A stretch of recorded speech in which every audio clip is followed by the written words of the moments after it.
కట్టుకున్నోడిని కాదు, కట్టినోడిని. నేను 70,000 మందికి తాయెత్తులు కట్టే కానీ ఒక్కటి నేను కట్టుకోలే. నాకు తెలిసి బుద్ధున్నోడు ఎవడని కట్టుకుంటాడు దాన్ని? పచ్చి పంది పెంట, ఒరిజినల్గా చదువుతున్నా, పచ్చి పంది పెంట తీసుకొచ్చి ఎండబెట్టి కాల్చి పొడి చేసి తాయెత్తులో పడేసేవాడు.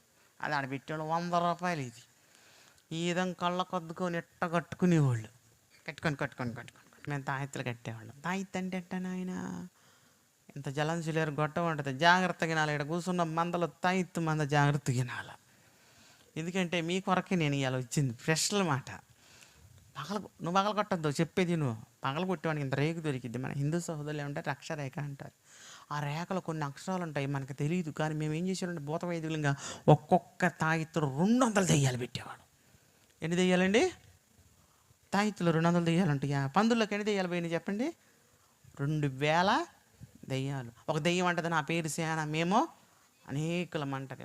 ఒక దెయ్యం అంటే ఒక ఇల్లు విడిచిపెట్టి వెళ్ళి తిరిగి వచ్చినప్పుడు ఊడ్చి అమర్చి ఉంటే చూసి తనకన్నా మరి చెడ్డవగు 7 దెయ్యాలని తెచ్చిందంట. అన్నిట్లో ఉండలేని దెయ్యాలు, తాయితలో ఉండలేకపోతే వాళ్ళకి పట్టింది ఒక్కటే. మేము వాళ్ళకి బట్టి పంపేది ఎన్నో తెలుసా?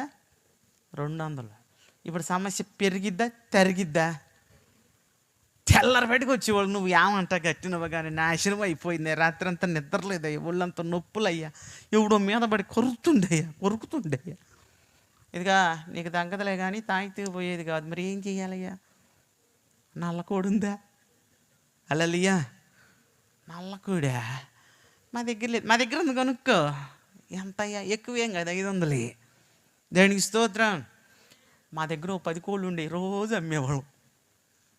కోసుకునేవాడు ఎవడు లేడు. 10 వాటిని, 10 మాత్రం చిరంజీవులు. మా ఇంట్లో ఎప్పుడు స్టాక్ ఉండేవి. ఈ కోడిని వాళ్ళకి అమ్మేవాళ్ళం. 500 తీసుకుని జేబులో పెట్టుకునేవాళ్ళం. వాళ్ళ కోడిని ఎటు తీసుకుని ఏం చేయాలి స్వామి అనేవాళ్ళు. ఈ బాగా చేస్తాం అనేవాళ్ళు. మళ్ళీ మా కోడి మాకే వచ్చేది. దాన్ని ఏమైనా కట్ చేసేవాళ్ళం అంటే, అమ్మో కట్ చేస్తే అట్టది బంగారం పండు అయితే అది రోజుకి ఎంత సంపాదించద్దు అనుకుంటున్నావు? నువ్వు కూలికి పోయినా కూడా కుదరదు కోడి దెబ్బకి. దాని ముడ్డి ఈకలు ఒక ఈకని గట్టిగా బీకేవాళ్ళం. బ్లడ్ వచ్చేది. ఆ బ్లడ్ తీసి ఇక్కడ పెట్టేవాళ్ళం. తూర్పు తిరిగి దండం పెట్టి అనేవాడు. దేనికి బాబా? నువ్వు పెట్టి బాబా అనేవాడు.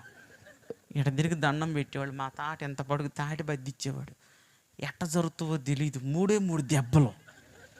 4వ దెబ్బకి దెయ్యం అనకూడదు అనేవాడు. ఇక్కడ పట్టించి ఒకటే చెప్పేవాడిని, వెనక్కి తిరిగి చూడబాకని చెప్పేవాడు. 100 ప్రసంగాలు చెప్పిన ఎండ్రో. ఈ దారిని పోయేటప్పుడు ఆ చోటు మంచిది కాదు, చూడబాకు అని చెప్పు. ఎంత బాగా వింటారో తెలుసా? హల్లెలూయా. మొన్న ఒక ఆమంటుంది, పాస్టర్ గారా ఇవన్నీ కాదులే కానీ అసలు సంగతి చెయ్యి, నాకు ఎంతైనా పర్లేదు ఖర్చు పెట్టుకుంటా, నేను అసలు చెయ్యి అంటుంది. ఏం చేయాలి నీకన్నా? 2 మేకలు తెస్తాను, బలిచ్చి నా మీద నెత్తురుపోయాయి, అప్పుడు బాధ దెయ్యం అంటుంది. ఏసు రక్తమే 10 రూపాయలు కూడా ఇది గుళ్ళోకి 2 మేకలు ఎత్తదంట. దేవునికి స్తోత్రం. ప్రియమైన దేవుని బిడ్డలారా, సరేనని ఆ పరిని కర్ర తీసుకొని ఇక్కడ పెట్టి పీకేవాడినే. 3 దెబ్బలు. పెళ్ళి మన మీకు 4వ దెబ్బ కర్ర ఎత్తి అడిగేవాడిని, ఉందా దెయ్యం అని. లేదయ్యా పోయి. ఉన్నదంటే ఎన్నోది పడుద్ది, తెంటేనే ఇలినేది. ఆ పరిని మా ఆయన గడు కట్టలేదయ్యా. మీ ఆయన కట్టకపోతే మేము కొట్టాంగా. తెచ్చుకున్న 500 పోయే, కొనుక్కున్న కోడి తినటానికి పోయే. మళ్ళీ ఎన్ని దెబ్బలు?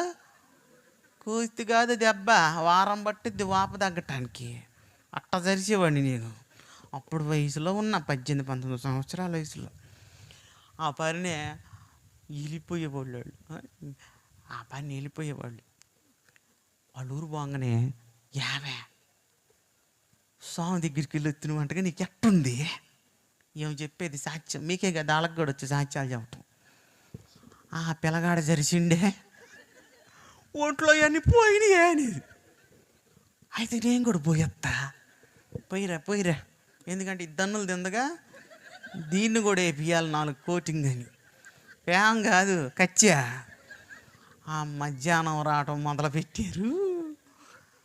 తెల్లరిపడి కాకులు ఎక్కడుండేవాళ్ళు కొంపముందు దేనికి వచ్చిండ్రంటే పెందల కాడు పంపించి స్వామి అనేవాళ్ళు. ఏం చేసి తన్ని నా సర్వీసులో నేను జరిచాను కదా జనాన్ని. ఈ చెయ్యులు కూడా నొప్పులు వచ్చాయి, కొట్టి కొట్టి కొట్టి నొప్పులు వచ్చాయి, చలి జ్వరం వచ్చేది. తాత నేను ఇలా కొట్టలేనేవాడు. మా తాత అనేవాడు మనం జరగకపోతే వాళ్ళే వచ్చి మనల్ని కొడతారా అట్ట అనకూడదనేవాడు. ఓపిక తెచ్చుకొని కొట్టి అట్ట బతికినోడిని. ఇవాళ పాస్టర్ అయ్యాక బైబిల్ తీసుకుంటే తంతం కాదు, నన్ను దంతరేమో భయం అవుతుంది. దేనికి పాస్టర్ గారు వినటానికి బాగానే వింటదేమో, విన్నంతసేపు వినంటదే. ఏంది ఇలా పాస్టర్ గారు నా గురించే చెప్పినట్టున్నాడు వాక్యం. పక్కన ఉంటుంది అవనే ఎవరితో చెప్పిందే నీ మీద, అందుకే ఇలా వాక్యం అంతా నీదే. నేను రాను ఇంక ఈ మందిరానికి, నాకు వద్దు అయ్యగారు. ఇంతమందిలో పెట్టుకొని నా గురించి ఇట్ట చెబుతుడు ఆ వాక్యం. నేను రాని. ఏ మందిరానికి పోతాం, ఊళ్ళో ఉందంట బరిగొడ్ల మందిరం ఒకటి, అక్కడికి పోద్దంట. ఎందుకంటే చెత్తేసి రుద్ది సోపేసి పోతారంట ఒంటికి. హారిని ఇలా వాక్యం చెబుదామంటే ఎవడు కోపం వస్తుందో భయం అవుతుంది. ఈ వాక్యం తీసుకుంటే ఏం తగులుద్దో, ఆమెకు తగులుద్దో, ఆమెకు తగులుద్దో అని ముందు నాకు టెన్షన్ వస్తుంది. వీళ్ళు కోపం వచ్చి ఏడమానుకుంటారని. ఆ రోజు తంతే అడిగినోడు ఇలా వాక్యం చెబుతుంటే నాకు వస్తుంది. మళ్ళీ వీళ్ళు ఏమంటారు తెలుసా, చిన్న గొర్రె పిల్లను నేను యేసయ్య నువ్వా. ఈ విధంగా పాటగారి మీద చెప్పడం నువ్వు చిన్న గొర్రెవే, నువ్వు గొర్రె వెట్టవవుతావమ్మ బర్రెవైతే. హల్లెలూయా. జాగ్రత్త. నీ దైవజనుడిని వాక్యం చెప్పేటప్పుడు మనకి ఏదైనా తగలొచ్చు. ఇప్పుడు అయ్యగారు చెప్పినా నాకు తగలొచ్చు. నీతో ఎవరికి మాట్లాడుతున్నారు, దేవుడు మాట్లాడుతున్నాడు అనుకోవాలి. కానీ నా గురించి చెబుతుంది. ఎందుకు చెప్పదు, నీ గురించి చెప్పటానికి జనాలకి పని. ఇంకా హల్లెలూయా. ఆ విధంగా డబ్బు సంపాదించేవాళ్ళు. ప్రియమైన దేవుని బిడ్డల, రెండో రకమైన చెప్తున్నాను నేను, ఇది ఇంకా అవసరమైంది. పచ్చి పంది పెంట. ఒరిజినల్గా చెబుతున్నా, పచ్చి పంది పెంట తీసుకొచ్చి ఎండబెట్టి కాల్చి పొడి చేసి రైతులో పడేసేవాడు. అది ఆడబెట్టేవాళ్ళు 100 రూపాయలు. ఇది ఈ విధంగా కళ్ళ కొద్దుకొని ఎట్ట కట్టుకునేవాళ్ళు. కట్టుకొని ఆ పంది పెంట బూడిద ఆడబోతే ఆ పరినెట్ట పుట్టుకొని ఆ నోట్లు తీసుకునేవాడు. అయ్యయ్య తినేస్తున్నారు దాదా అనేవాడు. మనకెందుకురా, వాళ్ళు తింటే మనకెందుకు, తినకపోతే మనకెందుకు, మెలకొని ఉండరు అనేవాడు. గుప్పులు నవ్వులు మింగేసేవాళ్ళు అంతే.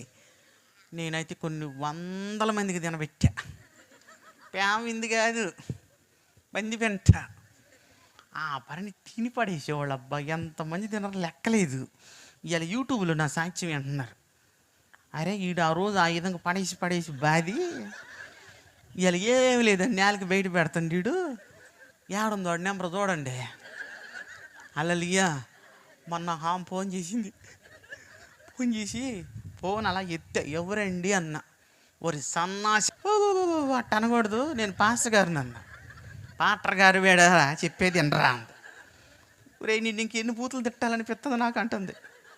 నువ్వు తిట్టొద్దక్క, కారణం చెప్పన్న. 20 సంవత్సరాల క్రితం నీ దగ్గరికి నేను వచ్చాను రా అంది. వస్తే అన్న, 2 కిలోలు బూడిద నా ముఖాన్ని కట్టేవరు నువ్వు అంది. ఏం చేయమన్నానన్న, పరగడుపునే నీళ్ళలో కలుపుకొని ఉదయాన్నే తాగమంటే 2 నెలలు తాగారు. నీ మాట వినంద తాగేసావు అన్న. ఏమో నాకు గుర్తులేదు, చాలా మందికి ఇచ్చానన్న. ఈ తొరసన్న చూడా, ఒరే నీ మాటలు నమ్మి నేను 2 నెలలు తాగానరా. ఇవాళ నీ వాక్యం వింటుంటే పంది పెంట బూడిది ఇచ్చానని చెబుతున్నావు. అరే నాకు ఇచ్చిన బూడిద అదే ఇదే కదా అంది. నేనమ్మా అదే మీదన్న. హల్లెలూయా. ఒరే నాకు రోజు లేచిన కాడి నుంచి అదే గుర్తుకొచ్చి అన్నం తినబుద్ధి కావట్లేదురా అంటుంది. హల్లెలూయా. ఎప్పుడు అనగా తాగింది 20 ఏళ్ళ క్రితం తాగితే ఇప్పుడు కక్కు వస్తుందంట. మిరాకిల్ అంటే అయ్యి. వెళ్ళు బోతబయల దగ్గర మాంత్రికుల దగ్గర పోతే ఇది పెట్టుకో, ఇది చూసుకో, ఇది దాగు, ఇది నాకు అని ఇస్తారు. అవన్నీ అయ్యే. నువ్వు బాగా కట్టుకొని కూర్చున్నావేమో, దాంట్లో పంది పెట్టే ఉంది. గట్టిగా కుక్క కూడా తిందదాన్ని, మూది కూడా పెట్టదు. భద్రశుద్ధిని పెట్టుకున్నావేమో. సిగ్గు శరం ఉంటే ఇదిగో మారినోడు నేనున్నా, కట్టుకున్నోడిని కాదు, కట్టినోడిని. నేను 70,000 మందికి తాయెత్తులు కట్టే కానీ ఒక్కటి నేను కట్టుకోలే. నాకు తెలిసి బుద్ధున్నోడు ఎవడని కట్టుకుంటాడు దాన్ని, అందుకు నేను కట్టుకోవాలి. కానీ నా క్రైస్తవ పిల్లలు ఇలా కట్టుకుంటుంటే నాకు కోపం వస్తుంది, నవ్వు వస్తుంది. వీళ్ళ అమాయకత్వానికి ఏం చేయాలని. చాలామంది ఇప్పుడు తాయెత్తు ఎవరి దగ్గర ఉందా ఏంటి, అందరూ మా దగ్గర లేదు, మేమందరం కైత్తులే. ఇప్పుడు నేను వచ్చి పట్టుకుని నేను ఎవరి దగ్గర ఉందా, కుక్క కనుక ముక్కలను పసిగట్టినట్టు ఎవరి దగ్గర ఉందో నాకు తెలుసు. పాటర్ గారు చెప్పినంత చెప్పి మధ్యలోకి వస్తానంటాడు, ఏంది హల్లెలూయా, బీపీ వచ్చి సావబాకు, నేనేం రాను, వెళ్ళే దారిలో దాన్ని ఏం చేయాలి, పడి